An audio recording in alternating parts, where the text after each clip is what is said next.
மக்களே, தேர்தல் பற்றி ஏதாவது சந்தேகம் இருந்தா இப்போ உங்களுக்கு ஒரு சுலபமான வழி இருக்கு. அதுதான் book a call with BLO வசதி.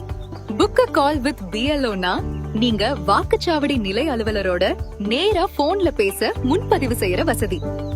நீங்க ECI நெட் ஆப்ல அல்லது www.voters.eci.gov.in வெப்சைட்ல பதிவு செய்யலாம். உதாரணமா உங்க பெயர் வாக்காளர் பட்டியல்ல இருக்கா, திருத்தம் செய்யணுமா, போலிங் பூத் எங்கன்னு தெரியலையா அப்படின்னா புக்க கால் பண்ணி அதிகாரியோட பேசலாம். நீங்க புக் பண்ணுனீங்கன்னா சம்பந்தப்பட்ட வாக்குச்சாவடி நிலை அலுவலர் உங்களுக்கு கால் பண்ணுவார்.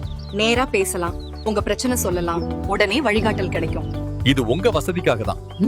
நீங்க அலுவலகம் வர முடியலையா? பரவாயில்ல, டெக்னாலஜி உங்களை அதிகாரியோட நேரா இணைக்குது. தயங்காதீங்க, புக் a கால் வித் BLOவை பயன்படுத்துங்க. உங்க சந்தேகத்தை தீர்த்துக்கோங்க. நம்பிக்கையோட கண்டிப்பா ஓட் போடுங்க. தேர்தல் தொடர்பான அனைத்து கேள்விகள் மற்றும் குறைகளை தீர்க்க குடிமக்கள் 1950 வாக்காளர் உதவி எண்ணை அழைக்கலாம். நாட்டின் எந்த பகுதியிலிருந்தும் இலவசமாக அழைத்து தகவல்கள் பெறவும் புகார்கள் அளிக்கவும் வசதி உள்ளது. தேர்தல் நாள் ஏப்ரல் 23. எனது இந்தியா, எனது வாக்கு.